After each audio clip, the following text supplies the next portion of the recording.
Emma Sullivan had been driving along the winding roads of rural Montana for almost 3 hours when she spotted something unusual on the side of Highway 287. It was late September, and the aspen trees that lined the route to her parents' cabin near Yellowstone National Park were just beginning to turn golden. The morning light filtered through the trees, creating dappled patterns on the pavement ahead. "I almost didn't stop," Emma would later tell her friends. "I thought it was just another roadkill situation." But something made her slow down her weathered blue Subaru. Perhaps it was the peculiar way the small form moved, or maybe it was simply that Emma, a 34-year-old wildlife rehabilitation volunteer from Bozeman, couldn't bear to drive past an animal in distress. Emma pulled onto the gravelly shoulder and grabbed her phone from the cup holder, mentally preparing herself for what she might find. After 5 years of volunteering at the Montana Wildlife Center, she'd seen her share of injured animals. Approaching cautiously, she realized it wasn't a deer fawn or fox kit as she'd initially suspected, but a juvenile bobcat, probably no more than 5 months old. The young predator was huddled against the guardrail, its distinctive tufted ears pressed flat against its spotted head. One of its front paws was held slightly aloft, and Emma could see dried blood matting the fur. "Hey there, little one," she said softly, keeping a safe distance. The bobcat's yellow eyes tracked her movements, but it made no attempt to flee. Not a good sign, Emma knew. Wild animals, especially predators, shouldn't allow humans to approach this closely. She called Dave Henderson, the senior wildlife specialist at the center. "Her bobcat kit on 287? That's unusual," Dave said, his voice crackling over the poor connection. "Probably separated from its mother. Can you tell if it's seriously injured?" "Left front paw is hurt, but it's alert and responsive," Emma replied, watching as the bobcat's ears swiveled toward the sound of a passing truck. "Not showing signs of head trauma. I'm guessing it got clipped by a vehicle. We've got a full house at the center right now," Dave sighed. "Can you bring it in? You know the drill. Keep your distance, use the carrier in your trunk. You still have those thick gloves I gave you?" Emma confirmed she had the necessary equipment.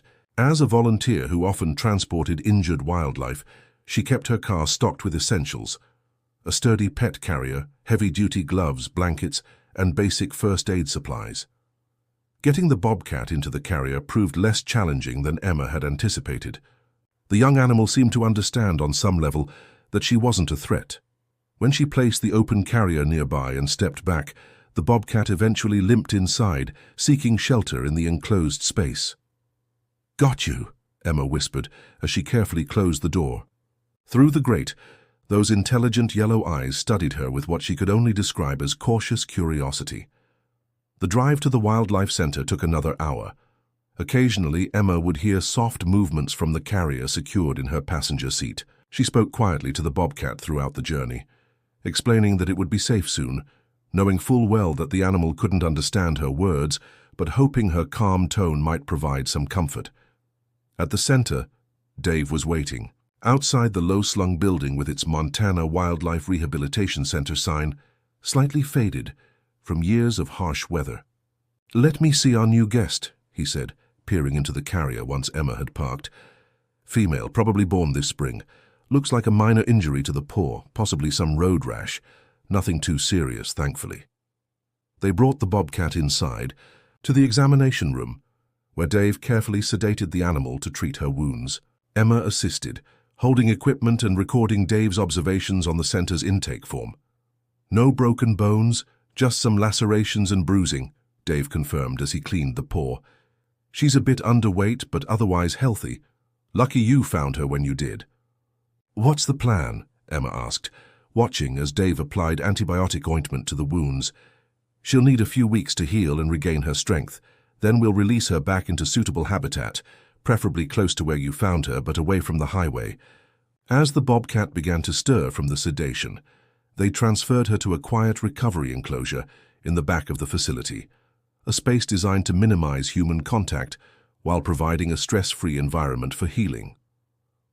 "I'll check on her tomorrow," Emma said, washing her hands at the utility sink. "I'm heading up to my parents' cabin for the weekend, but I can stop by on my way back to town on Monday." Dave nodded. "Perfect. By then she should be more settled. We'll need to observe her behavior to make sure she maintains her wild instincts. The younger ones sometimes habituate too easily. Emma couldn't have known then how prophetic those words would prove to be, or how her life would become unexpectedly intertwined with this young predator's fate. Monday morning arrived with a chill in the air that hinted at the approaching Montana winter. Emma returned to the Wildlife Center after her weekend at the cabin, curious about the Bobcat's progress. She found Dave in the staff room, looking troubled as he reviewed some papers. "Everything okay with our Bobcat?" Emma asked, pouring herself a cup of coffee from the ancient pot that perpetually brewed on the counter. Dave looked up, his weathered face creased with concern. "That's what I wanted to talk to you about. She's healing well physically, but I'm worried about her behavior." He led Emma to the monitoring station where they could observe the enclosures through closed-circuit cameras without disturbing the animals.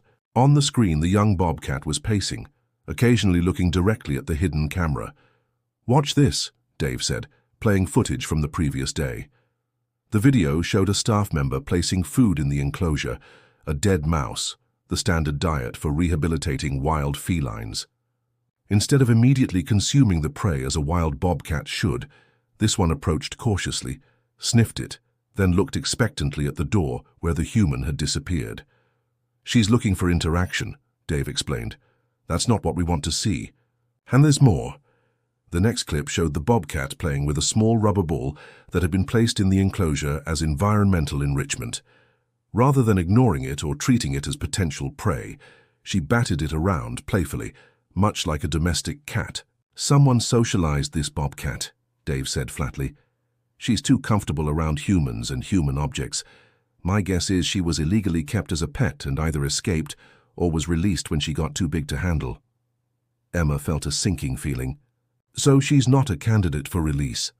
"It's too early to say for certain, but it doesn't look promising. If she approaches humans in the wild expecting food or interaction, it would end badly, either for her or for some unsuspecting hiker." The implications were serious. Non-releasable predators sometimes found homes in educational facilities or sanctuaries, but those placements were limited and often already overcrowded. "What can we do?" Emma asked. Dave sighed. "We'll work with her for a few weeks, see if we can rewild her behavior.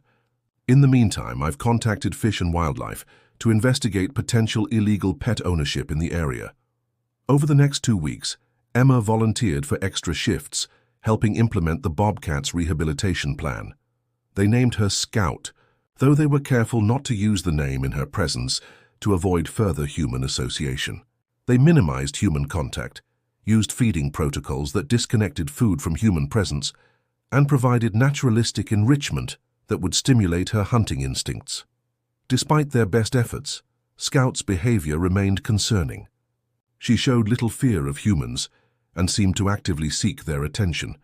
The turning point came during Emma's 3rd week of working with Scout. Emma was replacing the water in Scout's enclosure, following protocol by avoiding eye contact and moving efficiently to minimize interaction. As she turned to leave, she accidentally dropped the empty plastic container she'd been carrying. It bounced across the floor, coming to rest near Scout. To Emma's astonishment, Scout immediately pounced on the container, batted it around briefly, and then, most alarmingly, picked it up in her mouth and carried it to Emma, dropping it at her feet. She had tried to play fetch. Dave reviewed the footage later that day, his expression grim. "This confirms it.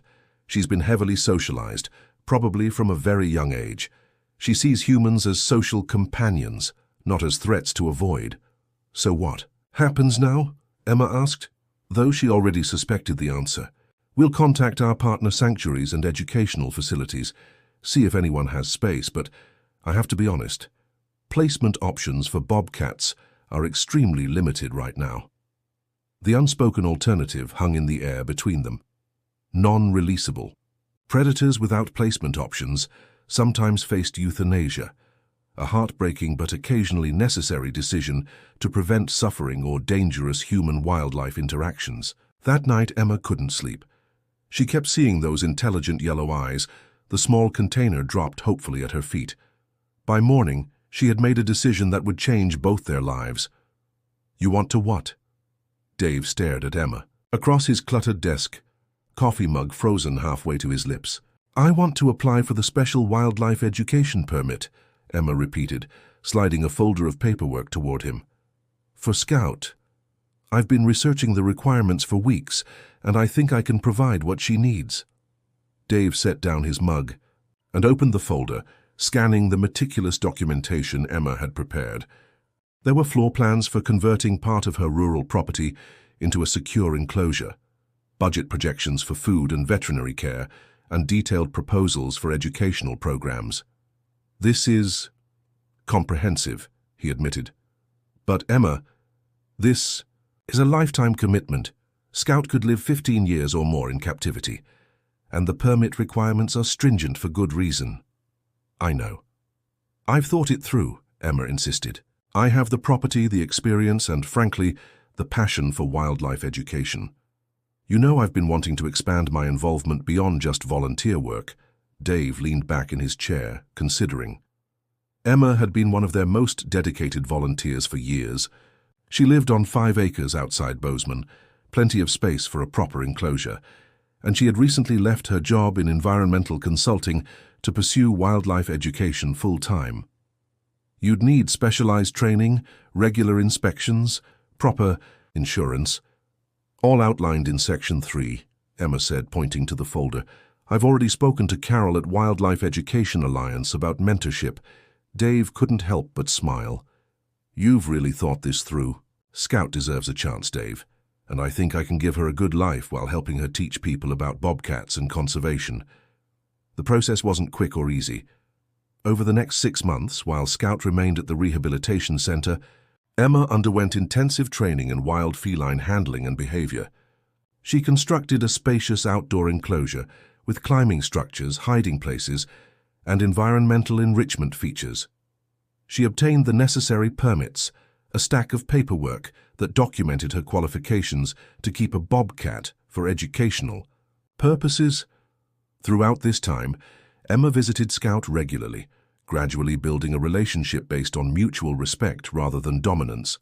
She learned Scout's body language and vocalizations, understanding when the bobcat wanted space and when she was receptive to interaction.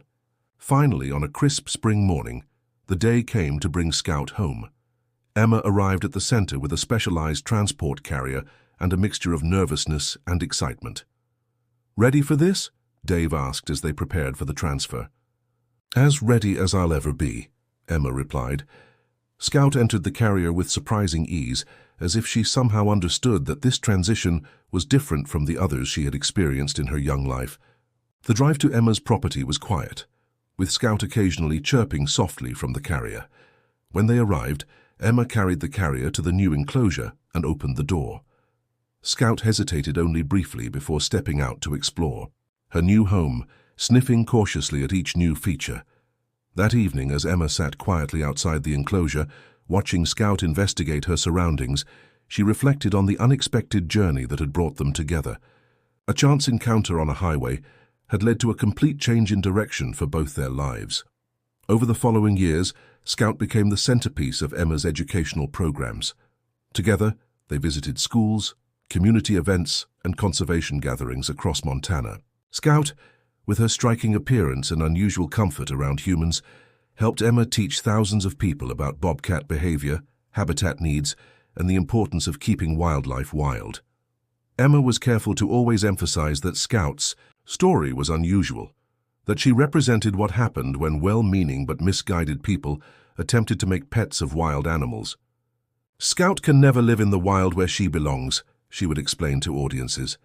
"She's an ambassador for her species now, but her situation is not ideal." Scout never lost her playful nature.